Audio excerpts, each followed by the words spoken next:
Island One Company looks forward to seeing you at Matt's in March.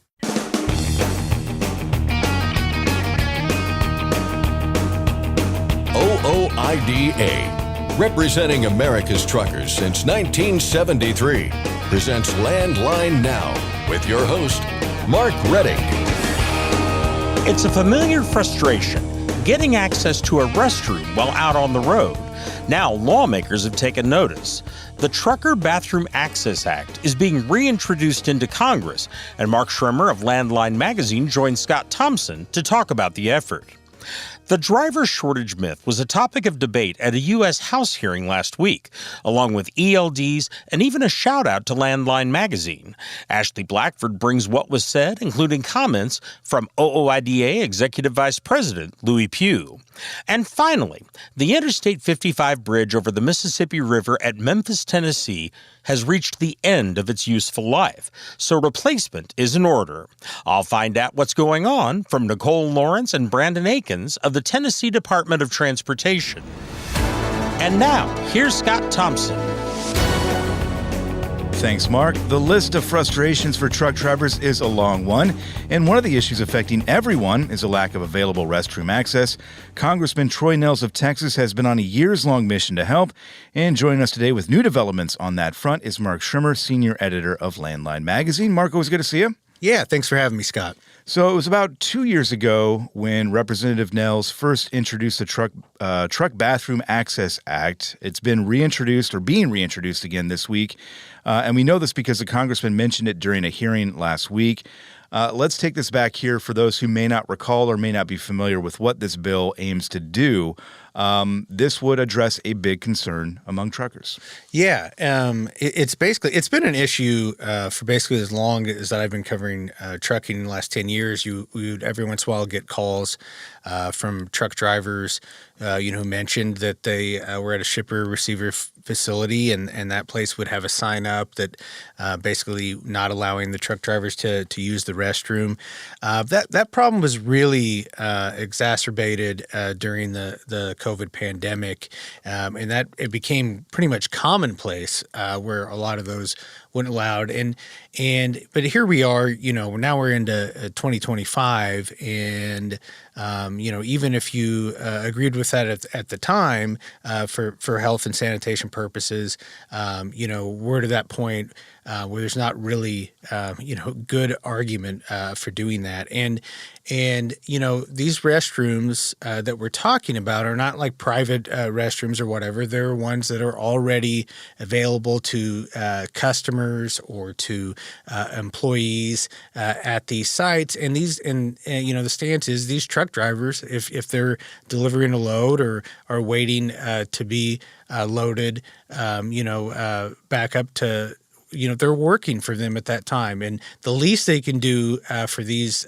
truck drivers is make sure that they have a place to use a restroom while they're being stopped and, doing their job. Yeah, and that's the common sense part of this is that, as you pointed out, these bathrooms are already there. We've got these shippers and receivers who are essentially saying, no, you can't use the bathroom even though it's there. And also important, too, this does not include any additional funding, right? Yeah. This is just saying, hey, you got the bathroom, let them use it. Yeah, and I remember a few years ago, so this has been, this will be the third time when it's introduced this week officially. It will be the third time for it to be introduced. And I remember you and I had an interview with Representative Nehls when he first introduced it. And he was extremely optimistic and thought that this, he was thinking, this is bipartisan, this is common sense, there's no funding, this thing is going to go through really quickly, and we're going to get this passed. And here we are, about to be the third time on this, and the fact that anybody would oppose it is a bit of a head scratcher, and but Troy Nels has mentioned at previous hearings that there have been lobbyists that have been trying to kill the bill, and he even spoke out during one of those hearings and telling them that he proposed any lobbyists who believe that they shouldn't allow them to use the restroom there in the halls of Congress, and I agree with him on that. If there's any lobbyist that wants to deny a truck driver a restroom, I think that they should go find a tree outside as well, or whatever it was that that Representative Nels, the way he phrased it. But so here we are now. What's great about this opportunity is now we have a highway bill that is probably going to be coming through in this session, and this is a good time for this to be added on. And one of the things that Representative Nels also mentioned at the past hearing when he said it was going to be introduced this week, also referenced that he plans to introduce it as an amendment to highway bill, and to make sure that you get a vote on it. And that's important for several reasons, because I also want to be able to see any of the nays that come from that want to actually tag their name to denying restroom access. Like you said, there's no additional funding with it. These are existing restrooms. Any lawmaker who says that they're for the American worker or they're for truck drivers that would vote against it, that would be, I think, a difficult, they'd have to figure out whatever their response would be to that. I think, that would be a difficult argument to make. You talk about the avenues here and it possibly being included in the highway bill. I think that is important to emphasize here because despite this being common sense, despite this being something that I think we all can agree upon, especially, obviously, people here in the room and listening right now, the last time this was introduced, we only had 11 co-sponsors, I believe it was. So it didn't gain a lot of traction there in the House.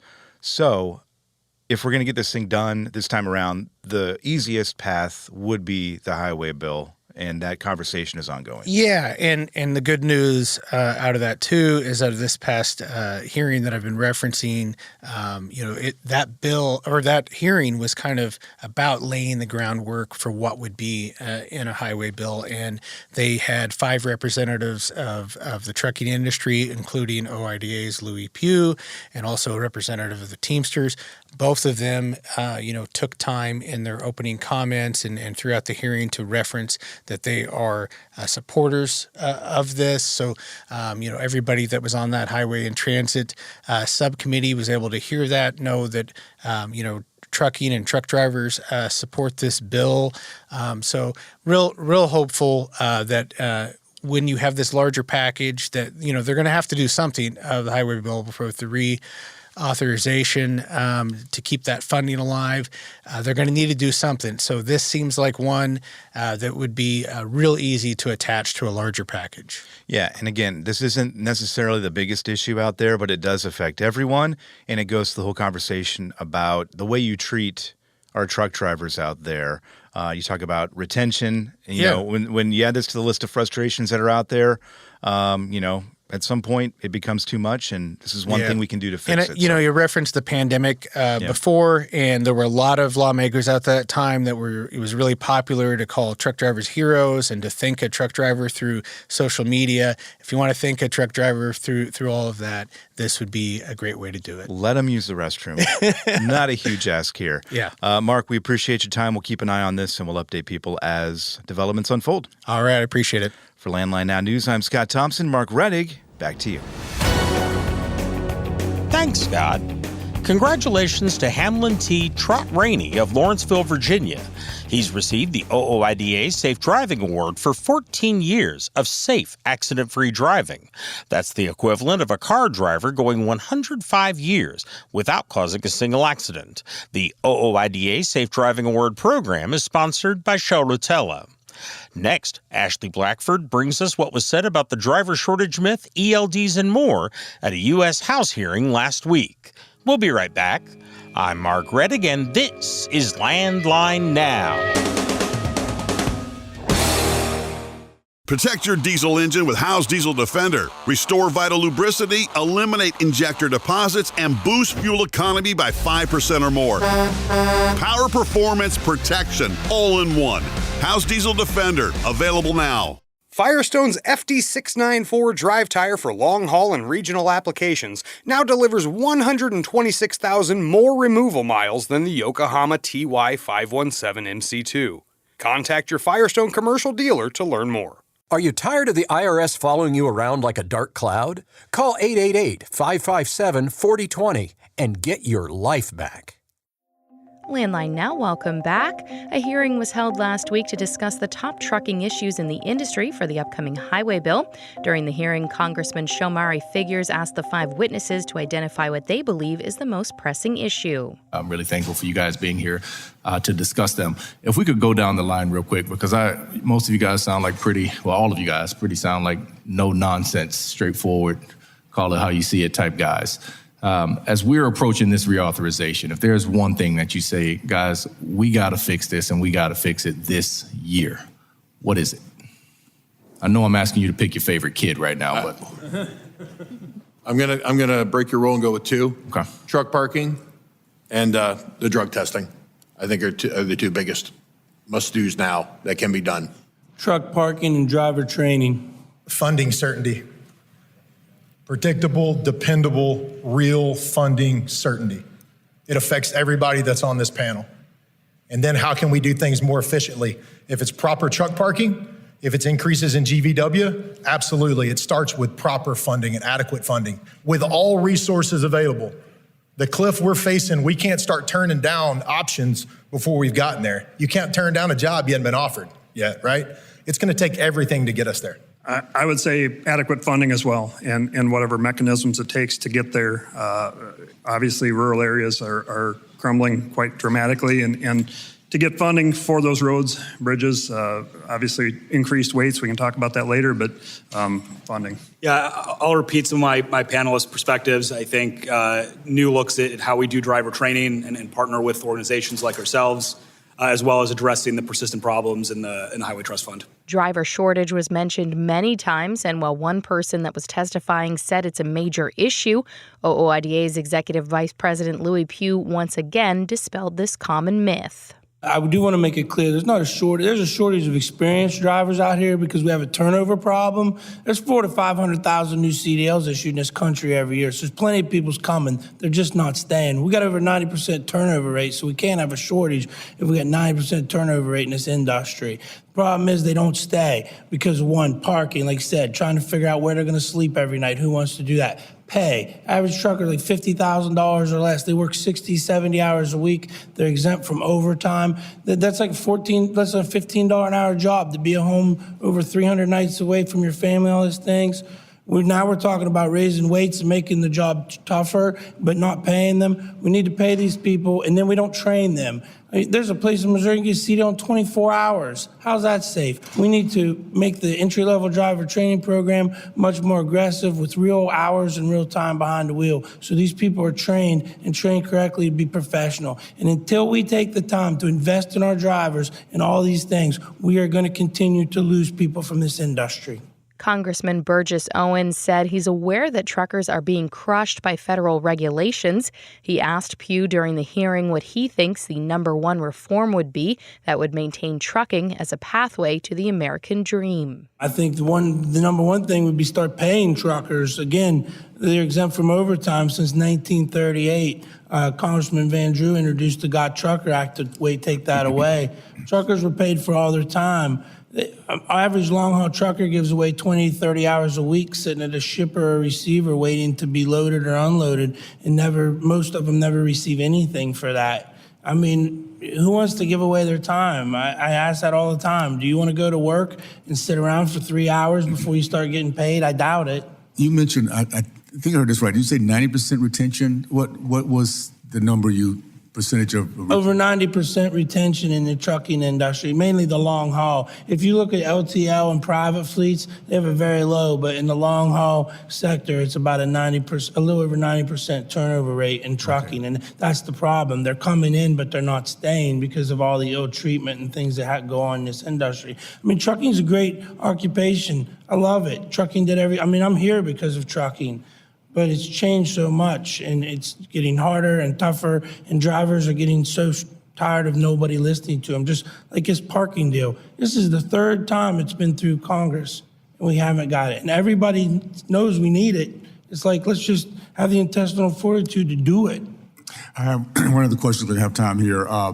I've been alarmed as I've talked with truckers about the rapid freight fraud that's growing in my state and across the country.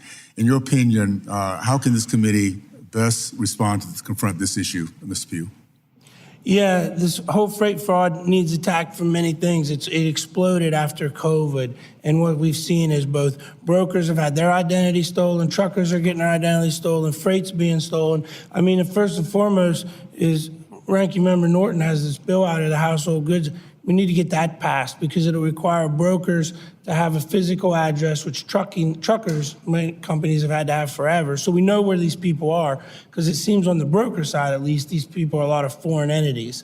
And then the other thing I would add, it gives FMCSA some teeth to go after these people, where they can file charges and stuff and civil penalties to these folks, which they lost, I think, in 2019. So both of those things would be the first and foremost. But FBI, FMCSA needs to start watching the NCCD Better, which is the National Consumer Complaint Database.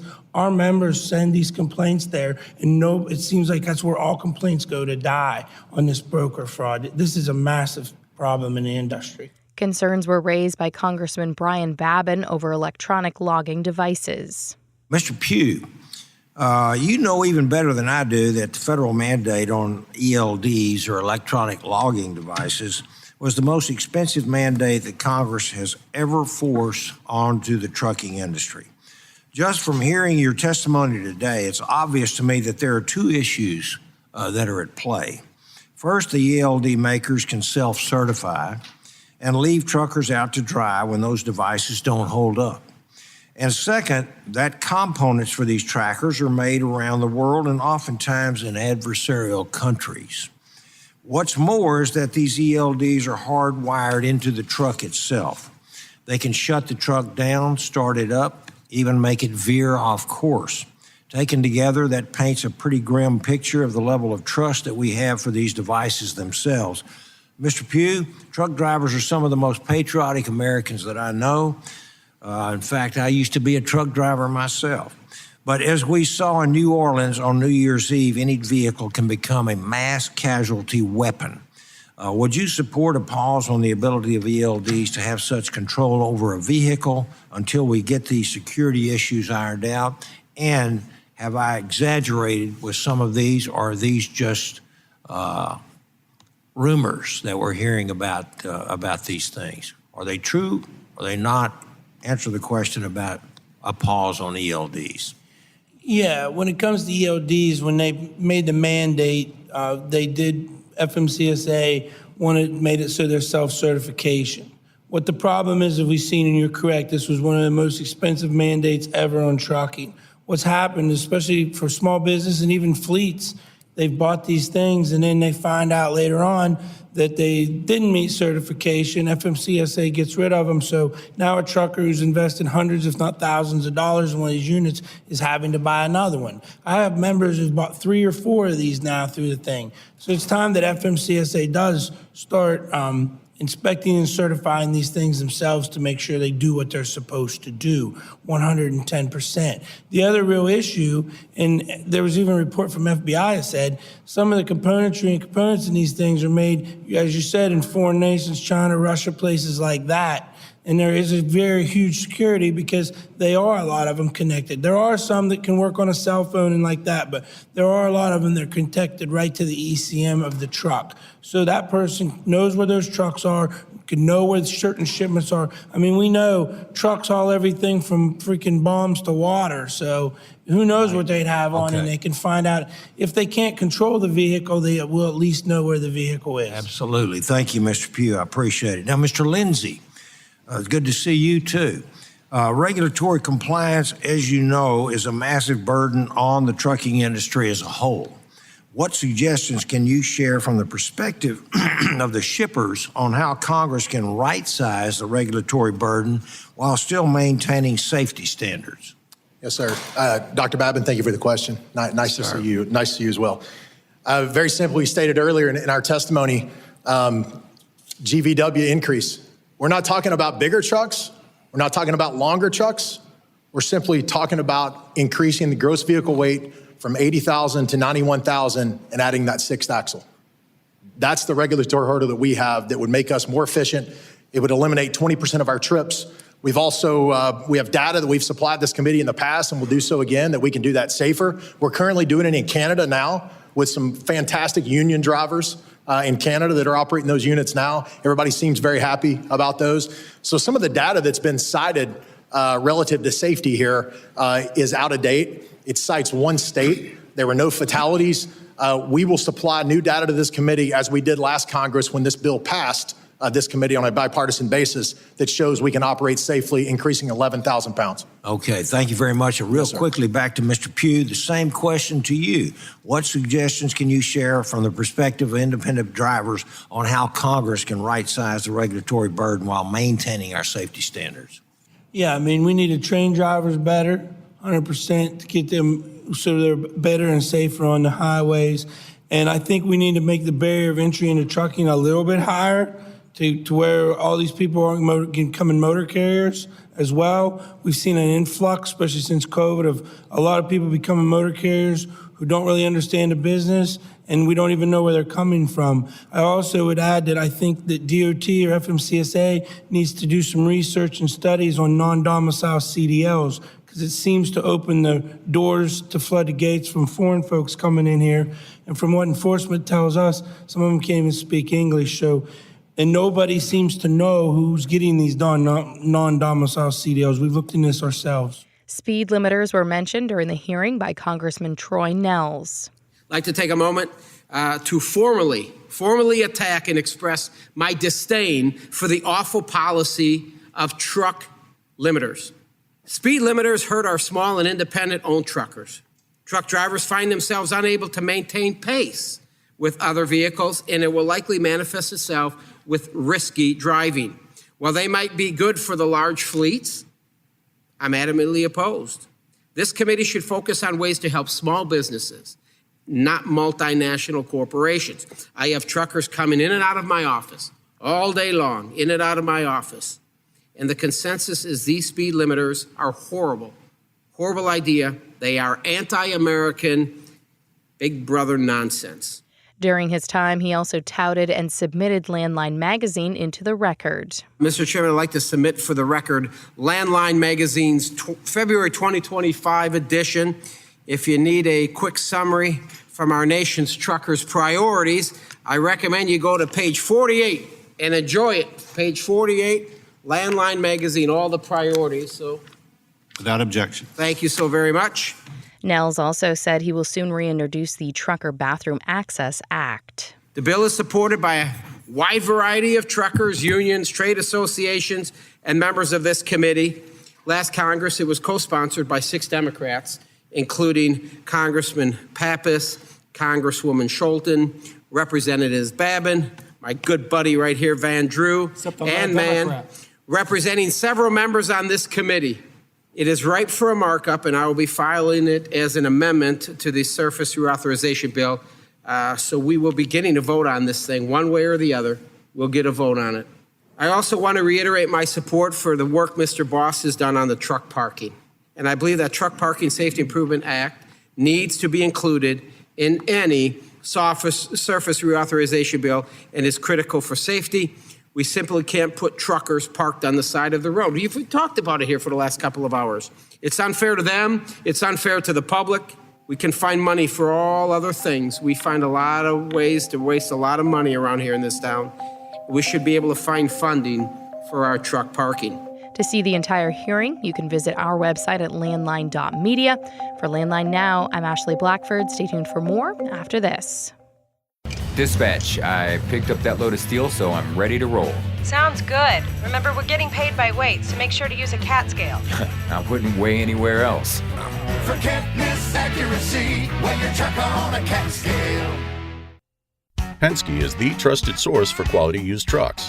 Whether you search our website, call our sales staff, or bid at our online auction, you are sure to find the right used truck for your business. Visit PenskeUsedTrucks.com to view our inventory and learn more.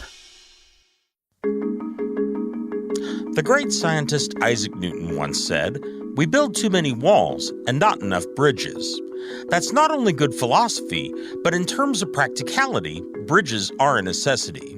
You're listening to Landline Now, and I'm your host, Mark Reddick. Welcome back to the program. Bridges are links, and when it comes to highways, they are among the most vital links in terms of moving traffic across the landscape of our country. The United States may not have the highest number of rivers of any nation, but it ranks high on the list, so crossing them is a necessity.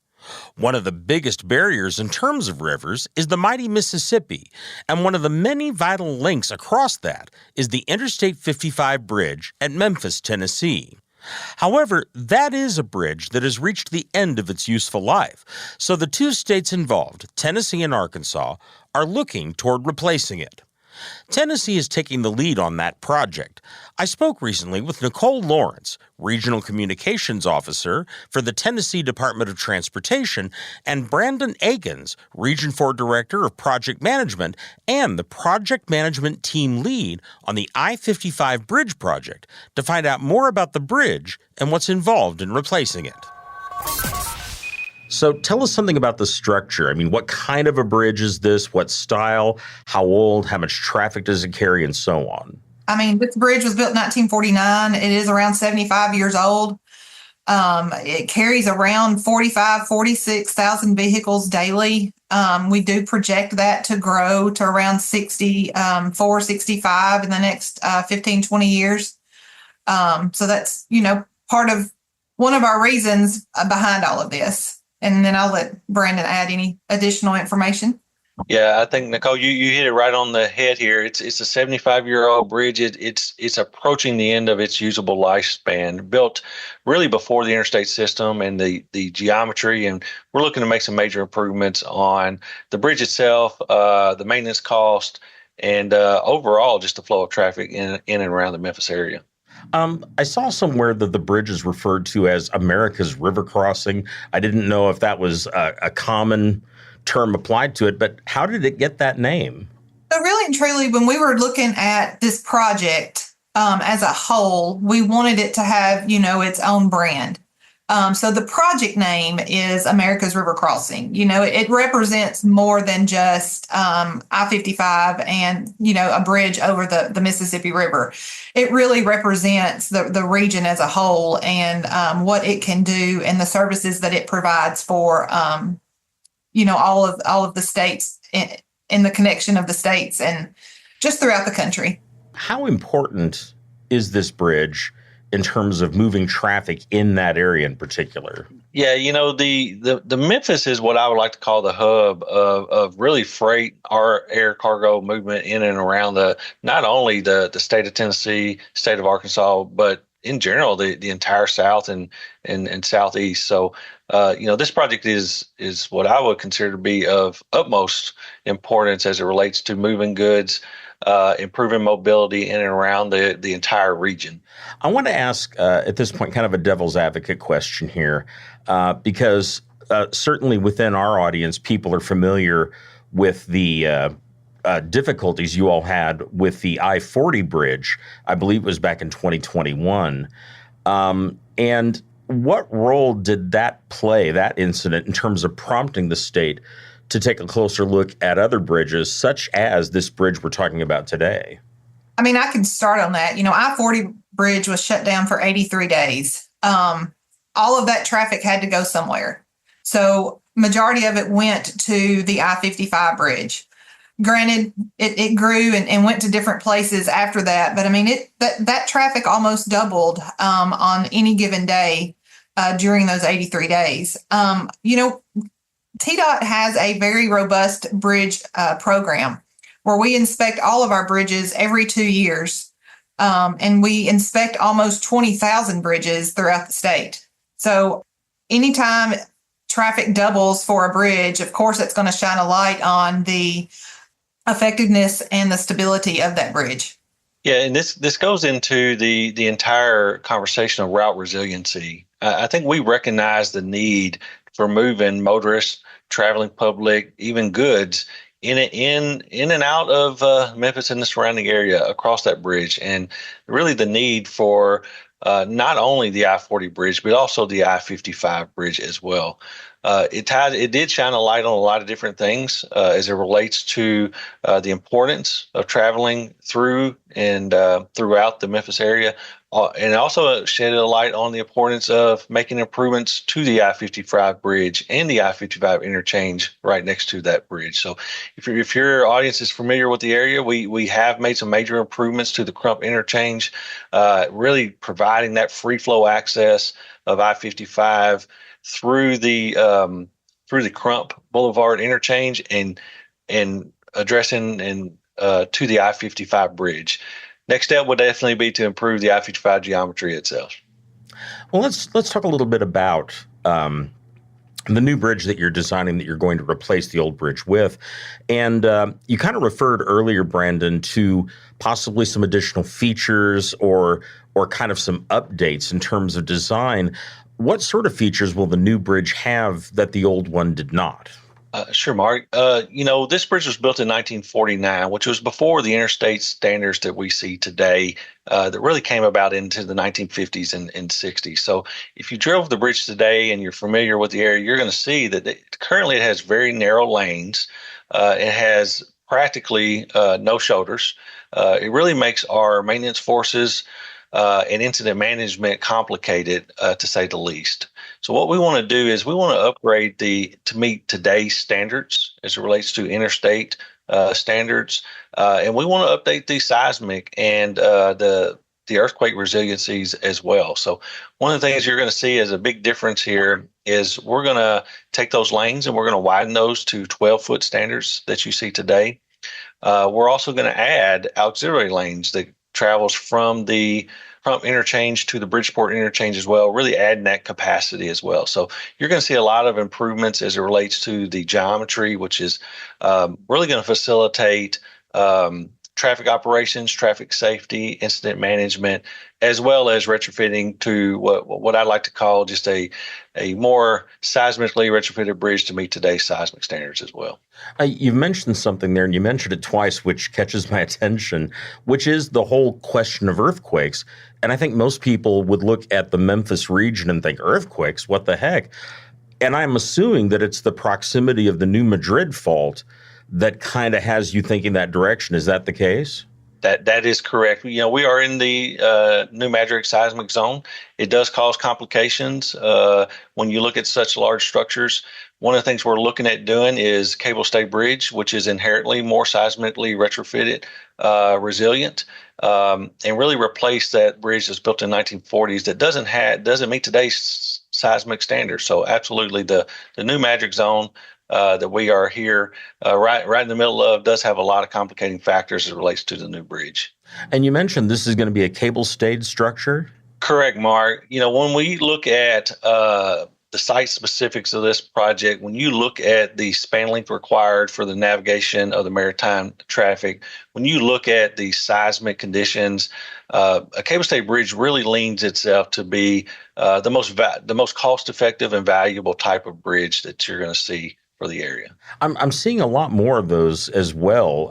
We have, I'm of course close to the Kansas City metropolitan area, and we've replaced a major interstate bridge with that. St. Louis has gone to a cable stayed. I see them in other parts of the country, of course, famously as part of the Big Dig project in Boston. Is there something else about this design that's starting to make it so popular for these large traffic volume bridges, or is it just a matter of it's more cost effective? Yeah, there's a lot of things that go into the design and selection, the alternative selections of the type of bridge. A couple of the key factors there is, first and foremost, a cable stay bridge is naturally more resilient to seismic constraints that we're going to see as part of this project. Cable stay bridges also are more naturally prone for larger span lengths. When you get over that 900 to 1,000 foot span lengths that we're seeing here for the need of the maritime industry, you really lean yourself to the most cost-effective bridge is going to be a cable stay bridge. And then last but not least, we want a bridge that we can all be proud of, a signature bridge. And in my opinion, cable stay bridges are inherently aesthetically pleasing as well. So we want to provide that to the motorists and to the residents here that live in West Tennessee and East Arkansas area. You've got two states involved here. What role is Arkansas playing in terms of this project to build a new bridge? This is a bi-state project. Of course, we got a very large federal grant that's going to pay for almost half. The other half, Tennessee and Arkansas, are splitting. We've always had a great relationship with Arkansas. They've been great partners for each other throughout the years that I've been here. So I think it's going to be a great relationship. TDOT is taking the lead as project management comes on that side of things, but they are absolutely at the table and part of that team and will be throughout this project. One last question. Several years ago, there was a lot of conversation, and it really started many years ago with the collapse of the I-35 bridge in the Minneapolis-St. Paul area, but a lot of talk about the condition of America's bridges as a whole. And we heard about several states, and in fact, I hate to say it, but of course, where I'm located in Missouri, it certainly had its share of bridges that were either functionally obsolete or even structurally deficient. And it was kind of being treated like a nationwide crisis. I hesitate to use that word. What is the state overall of bridges there in Tennessee? I know a lot of states have really made efforts to turn that around in the interceding years. Where are you at there? Brandon's got a really good answer to this, but I'm going to start with your acknowledgement of that bridge that fell in Baltimore. Couple things. Our barges are different barges than what hit and caused that collapse. Where our barges are much lower, those barges or ships are much taller, and the piers are different. The piers that we have are frankly probably struck more and sideswiped more than people really realize, but they're built for that. But moving on to what we do for our bridges, I'll let Brandon kind of fill in there. I've been having a conversation with Nicole Lawrence, the Regional Communications Officer for the Tennessee Department of Transportation, and Brandon Akins, the Region 4 Director of Project Management, who is also the Project Management Team Lead on the Interstate 55 Bridge Project. And our topic has been the upcoming project to replace the Interstate 55 Bridge over the Mississippi River at Memphis, Tennessee, what's involved in that project, and why that particular crossing is important to the region and to the country overall. We will be back in just a moment with more of that conversation. In the meanwhile, you can learn more by going to the project's website. It's a long web address, so we'll just put a link to it on our website, landlinenow.com. And the Memphis project did receive a considerable amount of funding from the Federal Highway Administration's Large Bridge Project Grant Program. That program provides funding for bridge projects that have a total eligible project cost of over $100 million. The minimum grant award is $50 million, and the maximum covered by the grant program is 50% of the total eligible project cost. We will have a link to that program on our website as well. Again, that's at the website landlinenow.com. Just click on the photo or headline at the top of the page, and that's where you'll find all the website links, email addresses, and phone numbers we mention here on the show. We'll be right back. I'm Mark Reddick, and this is Landline Now. At Truck Stop, we built a better load board for carriers like you. Sign up today and access over 600,000 loads on the most trusted online load board. Learn why the best in the business rely on Truckstop to make more money and start driving your profit today. Capital Reman, the leader in remanufactured diesel engines and components, has partnered with OOIDA to offer exclusive member benefits. Visit capitalreman.com today to support America's transportation industry and take advantage of your benefits. Since you started, what you've loved about trucking is the freedom. Heading out on your favorite route, a good driving song, and thinking about truck insurance. Well, maybe not that last one. That's why we're here. At OOIDA, we have a full range of truck insurance products, expert advice, and great customer service, helping you get the right coverage for your operation. Go to OOIDA.com, because your job is to drive. Our job is to help with everything else. Landline Now, welcome back. Before the break, I was talking with Nicole Lawrence, the Regional Communications Officer for the Tennessee Department of Transportation, and Brandon Akins, the Region 4 Director of Project Management and the Project Management Team Lead on the Interstate 55 Bridge project. And our topic, of course, is the upcoming project to replace the Interstate 55 Bridge over the Mississippi River at Memphis, Tennessee, and why that particular crossing is important to the region and to the country overall. We were talking about the overall condition of bridges in Tennessee, especially in light of other bridge collapses that have occurred in recent years. Nicole Lawrence started out talking about the similarities and differences between Tennessee's river bridges and others, such as the Francis Scott Key Bridge that collapsed roughly 1 year ago. Brandon Akins of the Tennessee DOT then picked up the conversation by describing the way the federal government now classifies bridges in terms of their condition and maintenance. Yeah, Mark, FHWA's changed the way that they categorize bridges from the past, where we usually use the term structurally deficient or structurally obsolete. We've really moved toward a more simplified approach for good, fair, poor, or critical. And we maintain this through our transportation asset management plan, or like we call the TAMP. And what that does is we set goals for our projects and our bridges across the state. Right now, we set a goal of 32% for good bridges and a maximum of 6% of poor bridges. And right now, our current inventory is about 33.5% of good bridges, which meets our good bridges goal. And our poor bridges are about 4.3%. So right now, we're meeting our current transportation asset management plan. And I think that overall, Tennessee's in a great position with the condition of our bridges. Is there anything else that either one of you wants to add, or anything that I didn't ask about that you think I should have? Right now, Mark, we're in the process of building what I like to call the team. We've selected our designer or design manager, Parsons Transportation Group, and we've also selected our construction manager as part of our alternative delivery CMGC team that we're going to use to deliver this project. It's a very complicated project. It's a very accelerated project. So the alternative delivery method is really a great method for producing this. This also ties a little bit into the funding that we received that Nicole talked about from the BIP grant program through FHWA and USDOT. So 50% of the funding of this bridge, or approximately $390 million, comes from that grant opportunity. Now, that grant opportunity also comes with some requirements that are pretty aggressive, and so we're looking at speeding up the delivery of this project and really seeing construction sometime in the mid to late 2026.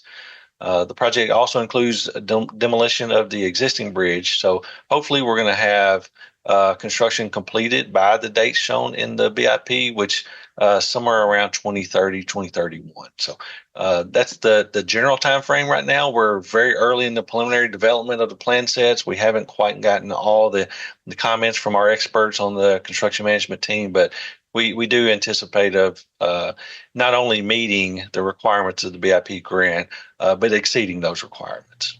Excellent. Thank you both very much for your time and for the information. Welcome. You're just welcome. Thank you, Mark.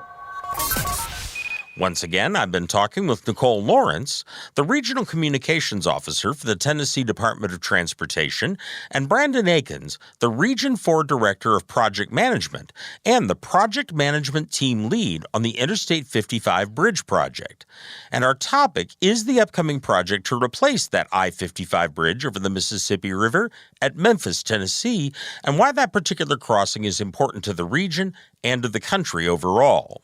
As Nicole and Brandon mentioned, the I-55 crossing project did receive a considerable chunk of federal money to help complete the work.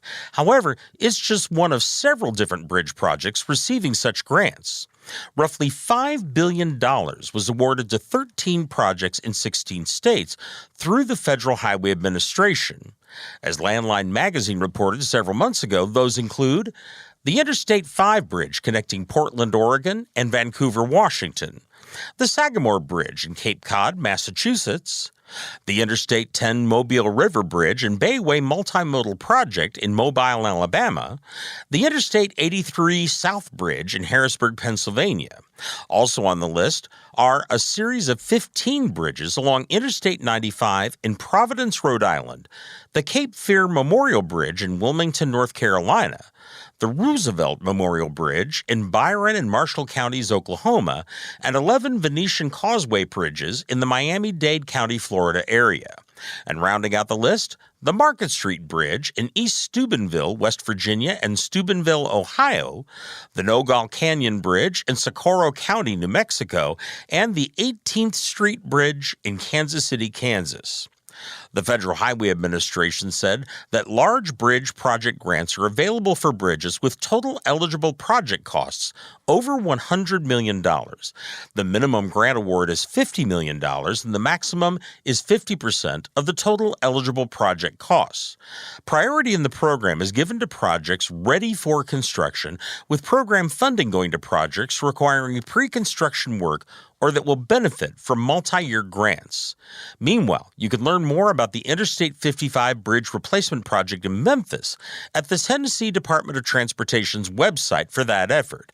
It's a long web address, so as we said earlier, we'll put a direct link on our website, landlinenow.com. And we'll also have a link to the Federal Highway Administration's Large Bridge Project Grant Program. Just click on the photo or headline at the top of the page. That's where you'll find all the website links, email addresses, and phone numbers we mentioned here on the show. Again, that's all at our website, landlinenow.com. For Landline Now, I'm Mark Reddick. Several bills are in Congress right now that affect truckers, and you should speak with your members of the House and Senate about all of them.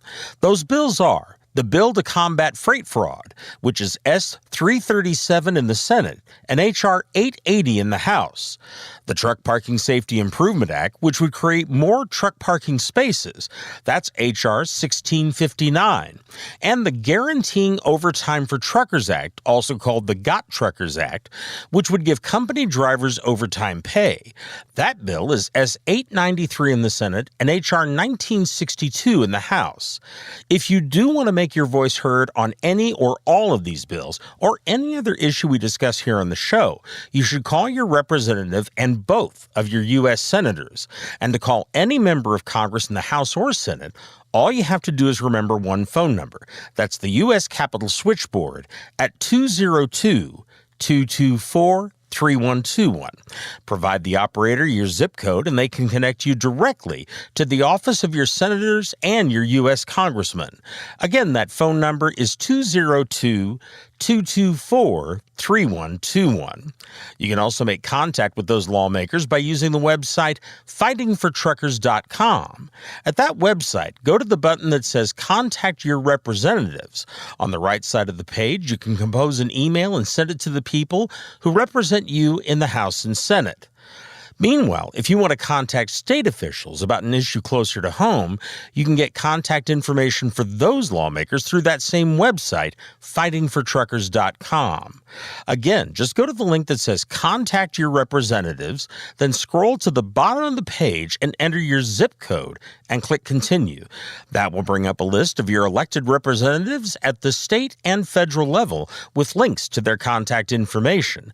And of course, you can always get contact information information by calling the membership department right here at OOIDA. Just dial 816-229-5791 during business hours, and they can look up that information for you. Again, that phone number is 816-229-5791. And if you're not able to write that all down, just go to our website, landlinenow.com. I'm Mark Reddick, and this is Landline Now.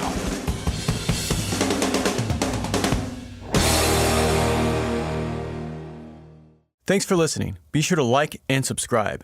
If you want more content, go to landline.media to get updated news, information, and archived editions of our show. Once again, that's landline.media. I'm a dad, a son, a husband, wife, I'm a writer, photographer. I farm. I'm a veteran. I love old cars, fishing, my kids, chrome, and I am a professional truck driver. And together we are OOIDA. OOIDA was founded by truckers to stand up and speak on behalf of truckers.